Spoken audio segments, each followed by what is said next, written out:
From the 25, Roethlisberger pulls it back, throws, has Juju Smith-Schuster. What a start to the night. One play, bang, touchdown Steelers.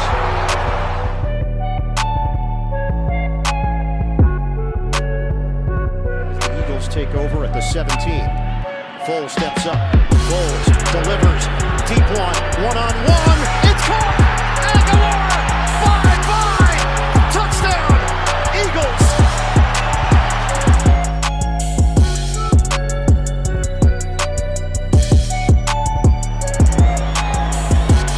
Steps into it. Pass is caught. Diggs. Sideline.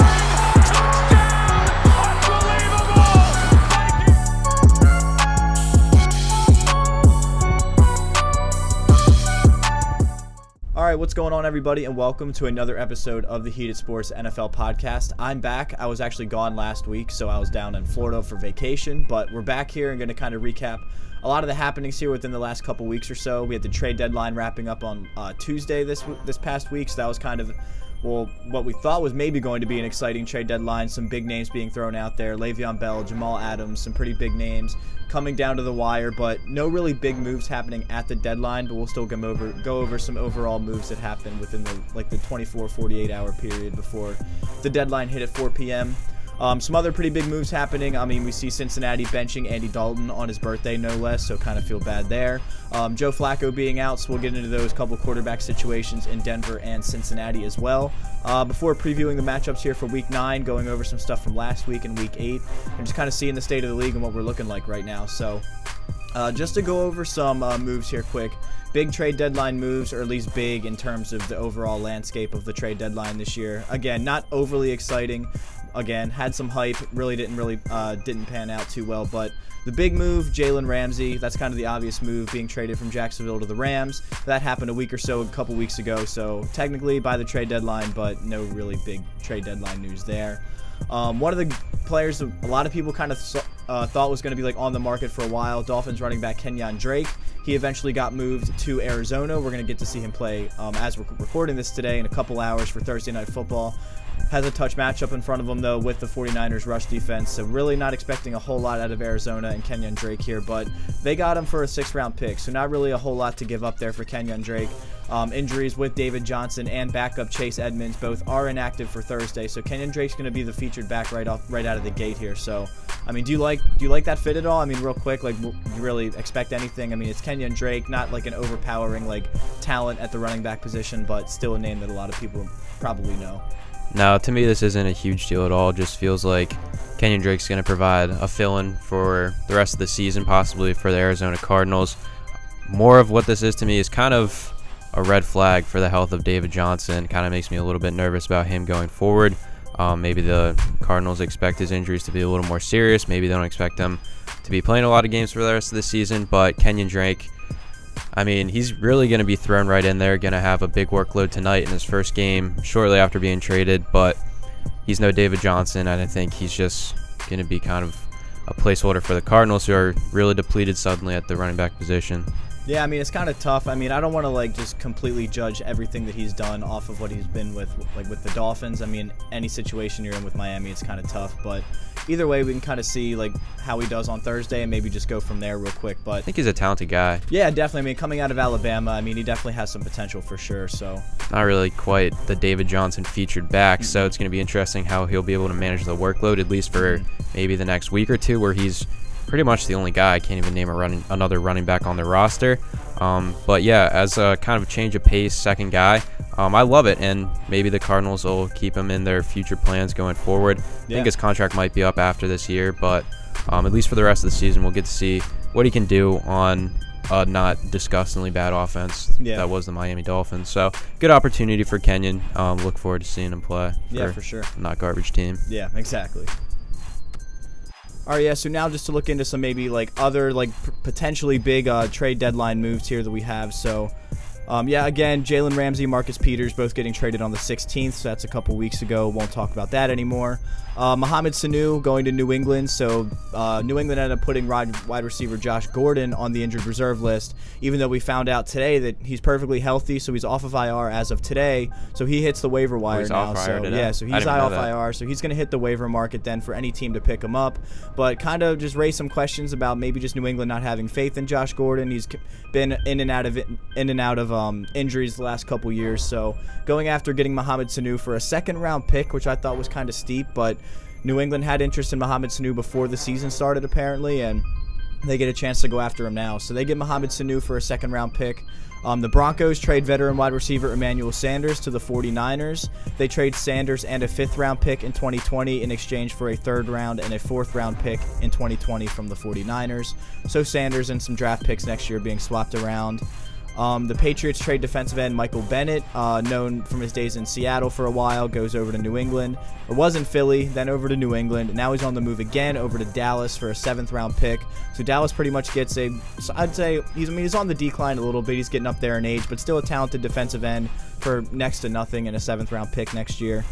And just one other one, former 1st-round pick, Jets defensive lineman Leonard Williams going over to the Giants, so not really going very far, but goes over to the New York Giants for a 3rd-round pick and a 5th-round pick in 2021. So Jets kind of piling on some draft picks, getting rid of Leonard Williams. Any of those you kind of had interest in, or those kind of just raise an eyebrow a little bit, you got kind of excited about? Anything there? I like the Leonard Williams trade to the Giants. I don't think, the Giants almost certainly aren't really going to be competitors this year, but they added a piece to their defense, which is probably the weakest part of their team right now. So moving forward in the future, I think that could be a really beneficial move for the Giants, getting a really talented player for not a lot from the Jets. Jets kind of just looking to get rid of whoever they can, or they were, just because their season is already a lost one. But Leonard Williams I think is going to be a great fit on the Giants. That was a good trade. The Michael Bennett trade I'm not really interested in. I don't think he's going to do much on that Cowboys D-line.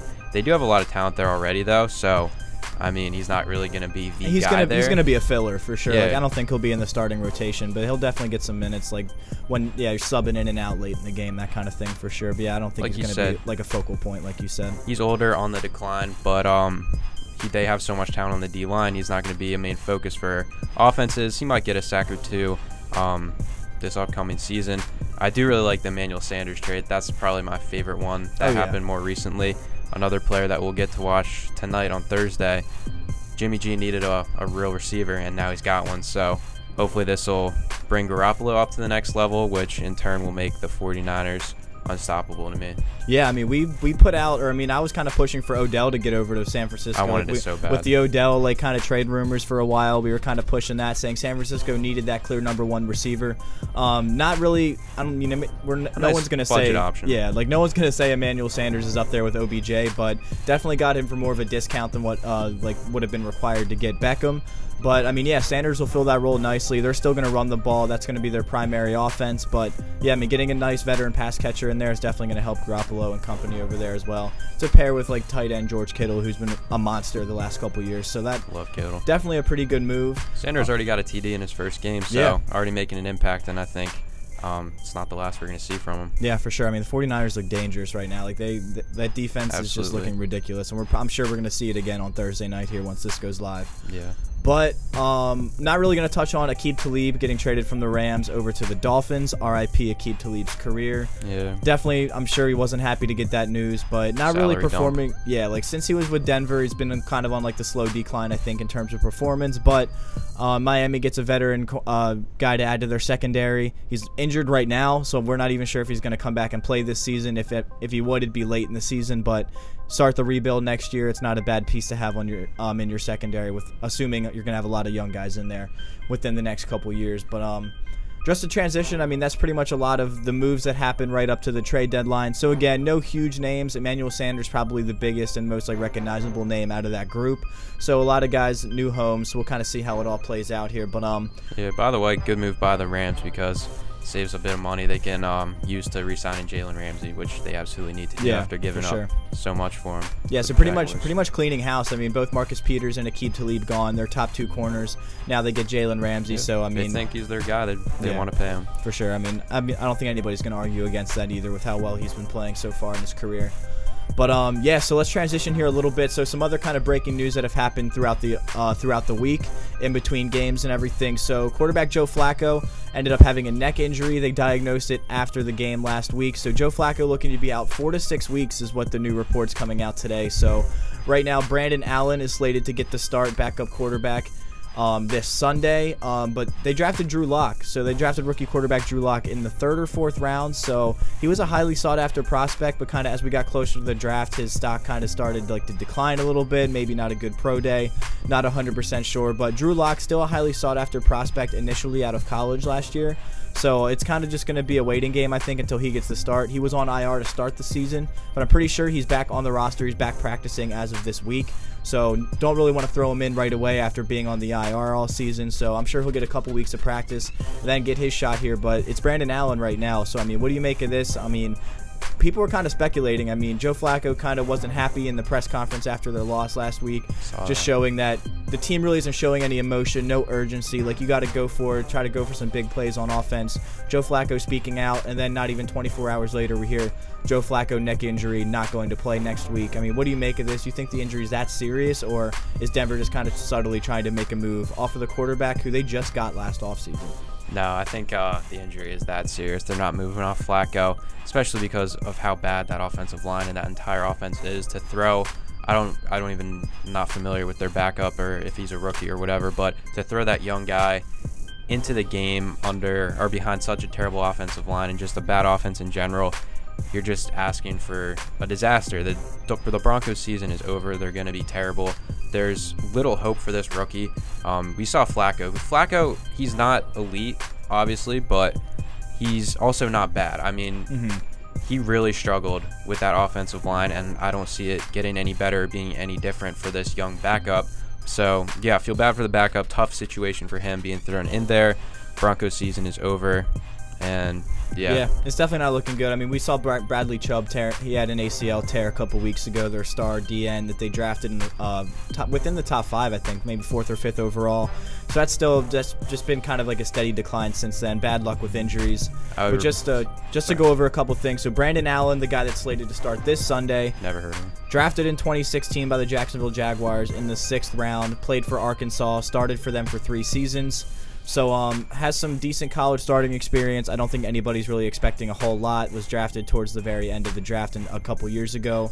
But Drew Lock, actually, I was mistaken. So he was drafted in the 2nd round. So he was drafted 42nd overall last year. So a guy that still didn't really fall as much as I initially thought. So still drafted within the first 2 rounds. Denver liked him. They traded up a few picks ahead just to go after him and get this guy. So, I mean, I definitely think it's going to be Drew Lock's team, especially if Flacco's out for the back end of the expectations, which would be 6 weeks. I could definitely see Drew Lock getting in there, unless Brandon Allen somehow lights it up for some unknown reason. But we'll just kind of have to wait and see. There. Since Peyton Manning, I can't think of a team that's been worse quarterback-wise than the Broncos. The guys that they've traded for, the guys they've drafted have all been terrible. So hopefully Lock will be different. I mean, I really hope for Elway that Lock ends up being the guy, because that's something the Broncos haven't had since Manning. And one other thing I just wanted to bring up, I really wanted to see Von Miller traded. I had my fingers crossed the entire trade deadline. He was in the conversation a little bit too. I love the guy, and just of how bad the Broncos are and how lost this season is. I really wanted to see him on a competitor. It didn't happen, but just something I was looking for. Disappointed. Yeah, I'll say I'm going to get into that here in a couple minutes with some other big names like I mentioned at the beginning, Le'Veon Bell, Jamal Adams, and some conversations. But first, I want to talk about another quarterback that's going to be seeing the bench for at least the next couple weeks, Andy Dalton. So Cincinnati announced that the Red Rifle, Andy Dalton, is benched. So he's not going to play this week on Sunday. They're going to go to their backup quarterback and just kind of see if they can get maybe just a change of pace, like in the offense. I mean, like, what do you think here with Andy Dalton getting benched? Like, I think a lot of people were surprised. Like, they don't have any top prospects right now. So, I mean, what do you think here? Yeah, we've talked about a couple teams with lost seasons, and the Bengals are pretty much the worst one of all, right there with the Dolphins. So their season being over, I guess they just want to see what they have with their backup guy, because they're thinking Andy Dalton is towards the end of his duration with the Bengals, so they're just seeing what they have here. But I mean, I don't think Dalton was playing that bad. He was having a not terrible season to me, being about, or considering how bad their offense is. Dalton, to me, looked like a real starter out there. I think he was top 10 in passing yards. He's still in the top 5, I think. Top right 5 now. even? Top 5, he top was 10. up there. They said it's the first time a quarterback like this late in the season who's in the top in passing yards in the season got benched in the middle of the year like this. So. And he was doing it with no offensive line and no A.J. Green. So Tyler Boyd and then some no-name wide receivers were all he was working with. But he was putting together, a not terrible season. I was surprised by the move. And I don't know if the Bengals win a game after this. I mean, it's definitely going to come down the Week 16 matchup against the Dolphins, I think. They play the Dolphins Week 16? I'm pretty sure they play the Dolphins Week 16. Oh, that's so hilarious. That's going to be like the toilet bowl, the Tua Bowl, if you will. I know they're on bye this week. And then the first game for their back. Who's their backup? Ryan Finley. So that's what I'm going to get into real quick. So playing the Ravens. Here's my theory. So I love it. Ryan Finley is the backup quarterback. He's slated to get the start in their next matchup. Ryan Finley was drafted last year's draft in the 4th round. So not like a garbage pick, like 6th or 7th round, like whatever, but not like a top tier quarterback for a 2nd round either. Like a Mason Rudolph. So Cincinnati potentially saw something in Ryan Finley. Didn't want to break the bank on a quarterback last year. I think we can both agree that Andy Dalton's out of Cincinnati after this season. Whether Ryan Finley craps the bed or not, I think Andy Dalton's out of there. I don't get why they didn't try to trade him. Or maybe they did. I don't know. But I'll say. Didn't seem like it. Yeah, it really didn't seem like it either. But I think they just want to see what they have in Ryan Finley before the season wraps up. Because, like I've kind of already mentioned in previous episodes, this upcoming quarterback class that's going to be in the draft in 2020 is a very, very talented quarterback class. And like we already said, Cincinnati's going to be winless, if not 1 or 2 wins at the very most. So they're going to have a top 5 pick this season, which they could definitely use on one of these top quarterback prospects. But why not see what you have first in the rookie quarterback that you drafted kind of early last year? The season's already lost. If Andy Dalton's in there, say A.J. Green still comes back, I don't think this team wins more than 3 or 4 games. Yeah, So why not see what you have in your young quarterback? I'm pretty sure everybody, even Andy Dalton, knows he's not going to be in Cincinnati next year. So I mean, it really can't hurt at this point. Like, you can't get worse than 0-8, which is what they are right now. So that's kind of my theory. I think it's a popular one. I mean, there's really no other explaining it because, like we said, Andy Dalton hasn't played bad. So I mean, at this point, give Ryan Finley the fresh bye week to prepare with the first team, then another week to actually prepare for their matchup against Baltimore, and see what he can do. I mean, it really can't hurt. It can't get any worse at this point. So. Yeah, I like that you brought that up. I don't really follow college football, so I wasn't aware we were coming up on a really deep quarterback class. So makes perfect sense in that way. They're going to have a 1 or 2 pick almost certainly at this point. So your top quarterbacks are going to be there, and you have to know if you want one or not. So yeah, we'll see if Finley's the guy. Probably not. We might be seeing the Bengals take a quarterback number 2 overall, but poor A.J. Green for not getting traded. Another guy I wish would have moved to another team because he's just fighting back from this injury. My fantasy teams wish that too. So only to be stuck on a team with 0 wins. I feel bad for him.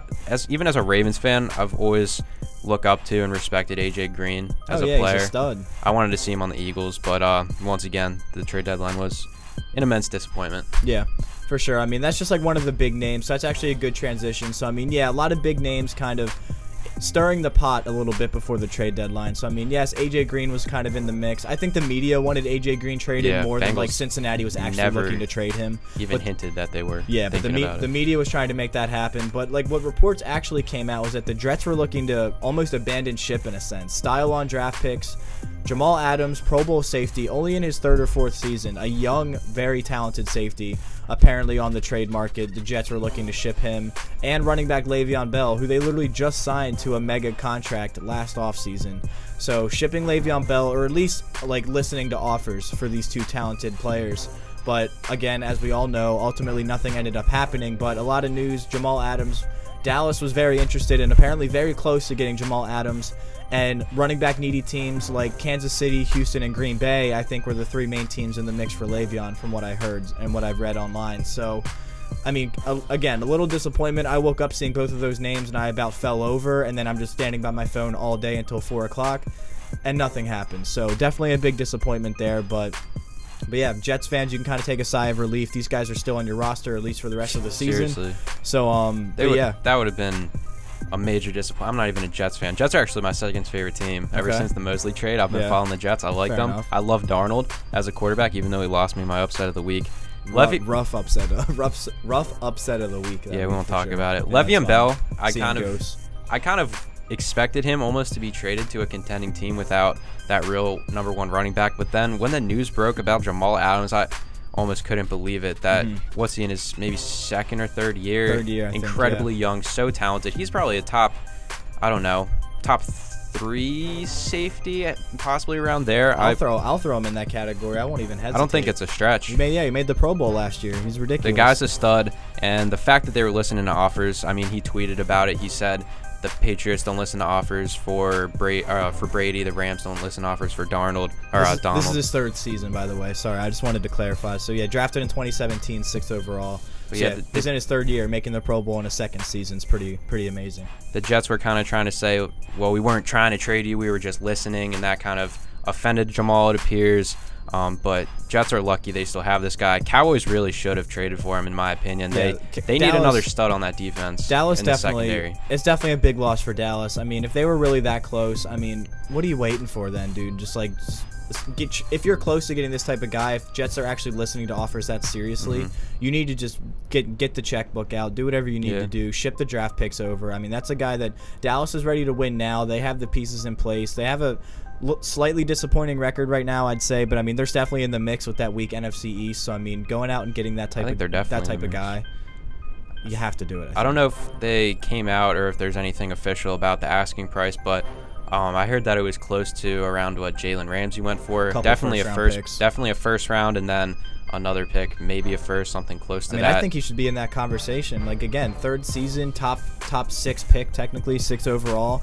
I mean, first round pick at least, if not maybe a second one or like another second, third round pick, something like that. But yeah, definitely. Last time Dallas traded a first round pick, they ended up with one of the most productive receivers in the game, made Dak kind of go up that next level. So you would have think that would have made him a little more ambitious, give him some confidence for sure. Yeah, kind of a missed opportunity there from the Cowboys, but I still think they're a competitor, and Jets are lucky to have Jamal Adams. Definitely. So I want to start looking at some matchups now. So that's all the NFL trade deadline news, trade deadline rumors. Can we talk about Josh Gordon quick?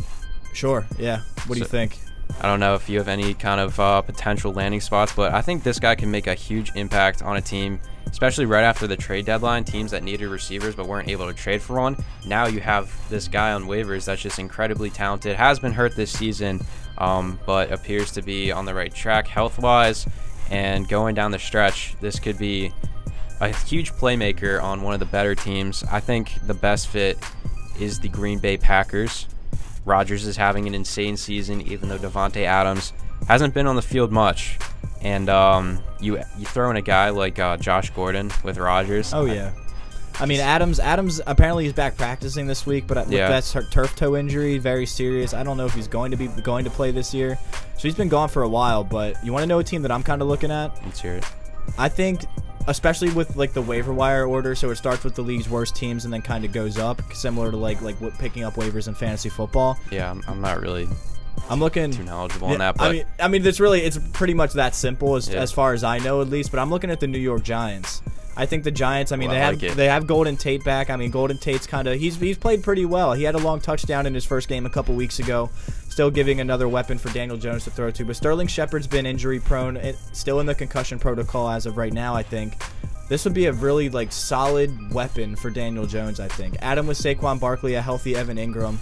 Have Golden Tate in the slot, because I mean that's really the only way that Golden Tate's going to be effective as a much smaller size receiver. Throw Josh Gordon on the outside. I mean, that guy's huge. He has great hands. If he can stay healthy, I mean, that's a great move for any team that needs a wide receiver. But yeah, especially looking at those lower tier teams. I mean, I think the Giants should scoop him up if he makes it that far. To be honest, because I like that a lot of those lower tier teams could use a guy like Josh Gordon. As a Ravens fan, I'd love to see this guy on my team. I don't think he'd be a great fit with Lamar, but like I said, I think the Packers are the optimal destination for Josh Gordon. Him and Rodgers, that would just be one of the most exciting electric quarterback wide receiver duos in the league this year, in my opinion. But the Ravens somehow manage to get this guy, I definitely won't be upset because receiver is one of the weaker parts on the Baltimore team. There aren't many, but receiver is one of them. So yeah, I mean, you mentioned Philly too, with like AJ Green potential landing spots. I could definitely see Philly as well. They're always a team that doesn't hesitate to go out and get guys that are out of the market. So they could use some extra receiver help. They have Nelson Aguilar there on the outside, or sorry, not Nelson Aguilar, Alshon Jeffrey there on the outside. Nelson Aguilar, on the other hand, has been pretty disappointing this year, I think. So pair him outside with Alshon Jeffrey, Zach Ertz in there at tight end. Just another weapon for Philly, who again, like Dallas in that NFC East, it's really anybody's division at this point between those two. So they could definitely use all the help they can get after kind of having a disappointing loss to Dallas a couple weeks ago. Yeah. In the end, can't wait to see where this guy gets signed. So far on the Patriots, injuries have played a part in it, but he hasn't done much this year. But this guy has more potential than almost any receiver in the league. So whoever gets this guy, they might have a gem. For sure. So yeah, I mean, anything else? I'm pretty sure I touched on everything, or we went through everything. So I did forget about Josh Gordon, so I'm glad you kind of chimed in there with that. But definitely interesting. I mean, by the time this goes up tomorrow night, we could already see him maybe get picked up. I'm not sure how fast the waiver process works, but I know he got cleared this morning, so I'm pretty sure now that he's cleared, he's off in New England, and that means kind of have at it. I don't know if there's a specific timetable that teams have to wait for, though, but we'll wait and see, and kind of see if one of us is right, or see who wants to pick him up and how it'll work with his new destination. So I'm excited to see what happens. Me too. All right, so now we're gonna go look into some matchups here. So don't really know if you have anything to say about Week 8. Week 8 really didn't have a whole lot of upsets, I think. I mean, a lot of kind of like wishy-washy matchups. I mean, Philly kind of handed Buffalo a pretty significant loss, 31-13 in Buffalo. So, I mean, Buffalo frauds. I mean, a lot of people kind of like Buffalo and that defense making the playoffs, but I think Philly exposed them a little bit. I mean, what do you think there? Yeah, Buffalo's not all that. They're a good team. The offense just isn't there. I mean, the defense has been the focal point, and Miles Sanders and company, Jordan Howard, they just ran all over him. Like it wasn't a pretty game. First half, I think it was pretty close. I think it was a one-possession game at halftime, but second half, Philly just kind of ran all over him. Yeah, I watched all this game since the Ravens weren't playing. I was kind of watching some teams I don't usually tune into, but the Bills, they're not as legit as their record indicates. They haven't played too many good teams. I don't even think they've beaten a team over 500.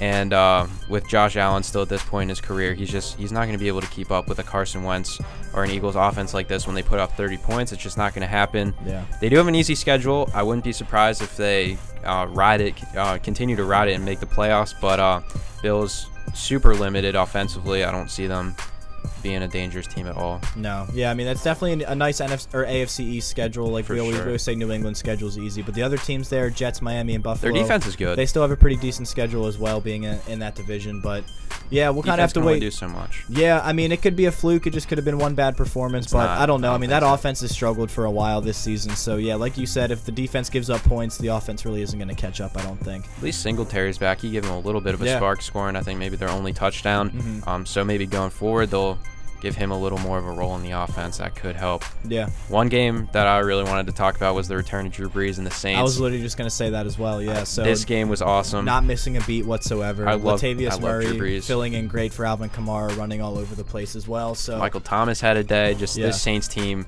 This is my Super Bowl pick, baby. They look unstoppable. They're definitely as close to a lock as anyone for the Super Bowl at this point. Love to see Brees back. I'm one of the biggest Brees fans you'll meet, and I'm not even a Saints fan. It's tough, man. I mean, Drew Brees has been one of my favorite non-Steelers players for as long as I've been watching football. Was extremely disappointed last season with the whole NFC Championship missed call, but I'm not going to get into all that right now. But I mean, Saints, Niners, and Packers, I think, are the clear top three in the NFC, and then it's Saints over Niners. You think so? I think so. I was looking at power rankings. That's going to be a good NFC Championship. I was looking at power rankings, your power rankings, actually, and I was just thinking, the Saints are better than the Niners. I was going to say, I got Pats, Niners, and Saints. That's been my top three for the last couple weeks because they all have still been winning. But, I mean, Niners putting up 51 points on the Panthers, it's kind of tough to move them out of that second slot. But both of those NFC teams pretty much just taking it to their opponents. I thought the Panthers maybe had a chance. I thought so too. Didn't really believe in Garoppolo as far as he really hasn't played that well as a quarterback this year, but the running game for San Francisco is just insane. So if the running game's that good, Garoppolo just dumps it over to George Kittle a couple times. It's pretty easy to score points there. So All right, sorry about that, guys. Had some issues with the camera, but as I was saying, I mean, with the 49ers, I mean, yes, Garoppolo hasn't been playing that well, but when the running game's that effective every single week, all Garoppolo has to do some little play actions, dump it off to George Kittle, and that's the recipe for success so far. And Have Tevin Coleman score 4 touchdowns. Yeah, they've been bulldozing through their opponents so far, so definitely like the 49ers, but yeah, I mean, if that's what looks like probably the favorite for the NFC Championship, I mean, that's going to be a great game, and I think home field advantage could decide a lot there, so. Can't wait to watch Breeze in the playoffs this year. We'll have to wait and see. I mean, another guy that I think right now will be my favorite for MVP, Aaron Rodgers and the Packers are still winning football games. Yes, they beat Kansas City without Patrick Mahomes by one possession, 31-24, but I think Green Bay is still legit, and especially, they get some home playoff games in Lambeau come January. I think Green Bay has to be in that conversation, too, within the NFC. Rodgers absolutely playing at the MVP level. Like we said earlier, without Devontae Adams, this game did make me a little bit nervous, though, because that Packers defense let Matt Moore put up 24 points and keep this game that close until the very end. Matt Moore kind of impressed me. I mean, I didn't think he'd really put points up on the board like that, but looks like we'll probably only have one more week without Mahomes, and then we'll get him back here in week 10. But yeah, I mean, right now, Matt Moore again this week. But yeah, as long put as up some points on the defense. As long as Rodgers keeps up this performance, though, I don't know. There's very few teams that can stop the Packers. Yeah. All right, so I want to transition here. We got a couple minutes left before we get into our upsets. So looking at some week 9 matchups now. I'm kind of scrolling through them here. I got like Vikings in Kansas City taking on the Chiefs, which we just mentioned, without Patrick Mahomes once again. I still think that'll be a good game with how Matt Moore's been playing. Let's see, Lions-Raiders I think could potentially be a good game. We've kind of given the Raiders some credit here in recent weeks. They look good. They almost beat the Texans last week again. So the Raiders, a couple close one-possession losses. But I think that's a potential good game. I think the Raiders could put up some points against the Lions. Anything else you're kind of looking at here? I'm looking at like primetime matchups. I mean, I figured I'd give you the floor for New England and Baltimore, but is that what you're waiting for? Yeah, pretty much. Yeah, go ahead. I'll give it to you. I'm looking at all the early 1 o'clock, 4 o'clock matchups. Not worried about Thursday night at all. Like we said, Niners probably won by 60 by the time you're listening to this. But, especially without David Johnson. Cardinals don't have a chance. 1 o'clock games, 4 o'clock games, nothing is standing out to me, but mainly it's because I'm just so looking forward on Sunday night. I'm so looking forward to this 8:20 primetime matchup. The MVP of the league versus Tom Brady. I can't wait. Okay. All right, so Ravens are coming off of a bye week. They're getting some key players back offensively and defensively. Marquise Brown's back, right? Yep, and Jimmy Smith, hopefully.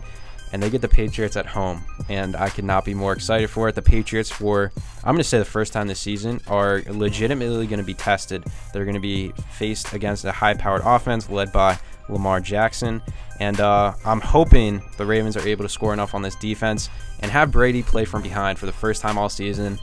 The Ravens, I think they have a really good shot at winning, but if nothing else, I want to see Brady throw the ball. I want to see Brady playing from behind, something we haven't seen all season. I'm just curious to see if the Patriots are this legit, and I think this is finally a matchup we'll be able to find that out. It's definitely been too easy for New England. We already kind of touched on it, that easy AFC East schedule, especially when you're New England. I mean, they're just kind of like sleepwalking through some of these teams. So definitely a good primetime test away in Baltimore, like you mentioned as well. I'd still probably take New England just because that defense scares the living crap out of me. But, I mean, yeah, Lamar Jackson brings a very different style of offense to this defense that they haven't seen yet this season. So, I mean, I think, so far if there's a team that can maybe cause some issues for that defense and, like you said, have Brady coming from behind early, I mean, it's definitely Baltimore. So, then that's definitely going to be the key to success. Try to get on that defense early. Even if I wasn't a Ravens fan, this is such an exciting game because Brady's going to be tested, but I am a Ravens fan, and just everything is perfect. This game is amazing, and I cannot wait. Yeah, I'm definitely excited. I like it. That's really my favorite primetime matchup. Again, Thursday night kind of stinks. Monday night, I kind of like it just because Saquon versus Zeke. I think the running back matchup there is going to be really fun to watch. Don't really expect the Giants to put up that much of a fight. I think Dallas kind of runs away with it, also coming off of a bye week. I think Giants put up a fight. Think so? Yeah, I think so. I think Daniel Jones and Dak is going to be a cool little matchup as well. And Daniel Jones, last week, he played the Lions. He put up like 40 points. He's been impressive, a little turnover prone, but he's throwing touchdowns. He's looking like the guy there in New York. So I think they give Cowboys a run for their money here. Cowboys almost certainly are going to get the victory, but it's a matchup I'm looking forward to, too. Like you said, two of the best running backs, most electric players in the game, and Saquon and Zeke there. So, you want to talk about Jets-Dolphins?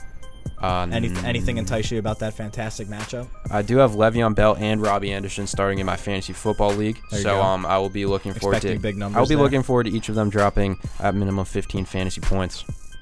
There you go. Don't hate it. Definitely not bad. But also starting 2 tight ends this week, so we'll see how that goes. Big bye week this week. Yeah, that's tough. All right, upset time. So I got one picked out already. It's really not too difficult for me. This is my biased week of the fantasy or of the NFL podcast upset alert. So give me Pittsburgh at home against the Colts. Pittsburgh scaring the crap out of me last Monday night, going down 14-0 against the Dolphins, but then rattling off 27 straight points. Yep.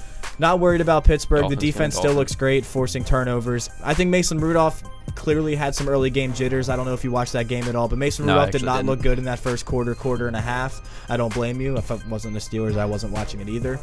But I think Mason Rudolph, again, coming off that gruesome head injury, finally back last week, definitely looked great in the second half, really kind of came back to life, I think, put a lot of points on the board. So now that he has another full week of practice, Pittsburgh's at home. Indianapolis also hasn't looked amazing. They squeaked by Denver last week. Barely. 15-13, they won that game with the last-second field goal by Adam Vinatieri. So I definitely think the Colts should be favored in this game, but not like a gruesome. I think it's still pretty even, I think. So give me Colts Pittsburgh are definitely a favorite, I would say. Yeah, but that for sure be an upset. Yeah, but I like Pittsburgh in that one. Pittsburgh at home. I'm not going to pick them all the time. I haven't really this season, but I like that one when I'm looking at all these matchups here. Easy upset of the week for me. I love picking a matchup I can get excited about, and we've already talked about it. The Ravens, coming off the bye week, they're going to take down Tom Brady and the Patriots, and they're going to hand them their first loss of the season. We saw the Browns last week go up against the Patriots. They didn't look good. Multiple turnovers, but the one kind of highlight of their offense was the running game. Nick Chubb ran all over them. And if Chubb can do it, Lamar can do it. And with Mark Ingram thrown in there as well, I think the Ravens are really going to be able to move the ball against the Patriots. The running game is going to open up some passing opportunities for Lamar. And their defense, I think getting Jimmy Smith back, like I said earlier, it's going to be beneficial. I think they're going to be able to hold the Patriots a little bit here. Yeah. And Brady playing from behind is going to be something new for us to see this season. I don't think he's going to be great. He's older. He hasn't been tested this year. I just don't think he quite has it. He's not going to be a vintage Brady. Ravens are taking this one. I don't know, man. I got Brady in a couple of fantasy leagues. I've looked at his numbers. He's still putting up great numbers. Like you said, though, not against the most talented defenses, but Ravens defense is not really that talented, but I think they're going to do enough. It's better than a lot of the teams that New England's faced so far, I think. So I'm nervous though because they're not going to get any pressure on Brady. They didn't trade for a pass rusher. They have no pass rush. Yeah. So I mean. And that's bad news. That's normally when Brady can pick the opponent apart. But we'll have to wait and see. Both of us being a little biased this week. We normally don't do that. But each of us picking our favorite teams in the upsets. We'll have to see who comes out on top. Let's go. Still a lot of good matchups, though. Kind of like I said. Trying to just pick out some other ones real quick. Maybe I didn't really see anyone's. I hit most of the other ones. Bears Eagles could potentially be pretty good as well. Bears going to Philly. Bears look terrible so far. Mitch Trubisky might just get run out of town after this season. But, yeah, I mean, other than that, we'll probably just wrap it up there. I mean, some other potential good matchups. We'll have to see if anybody impresses us or surprises us at the end of the week. But that's where we'll leave it off. Texans Jaguars we got in the morning. That could 9:30 potentially be an upset. I don't know. Minshew's looked great, especially last week it was against the Jets. But you never know. Maybe some Minshew magic in London this week wouldn't surprise me at all. But we'll have to wait and see. Yeah, but yeah, guys, that's where we'll wrap it up. So thank you guys for tuning in again this week to another NFL podcast. We really appreciate it. Again, down below in the description, talked about it already. My NFL power rankings we put out. So the links to that's in there. So take a look to see where I have your teams. Just other links, social media accounts, heatedsports.com. Be sure to check those out, guys. We really appreciate it. And, yeah, we'll wrap it up, and we'll see you guys next week. Thanks for tuning in.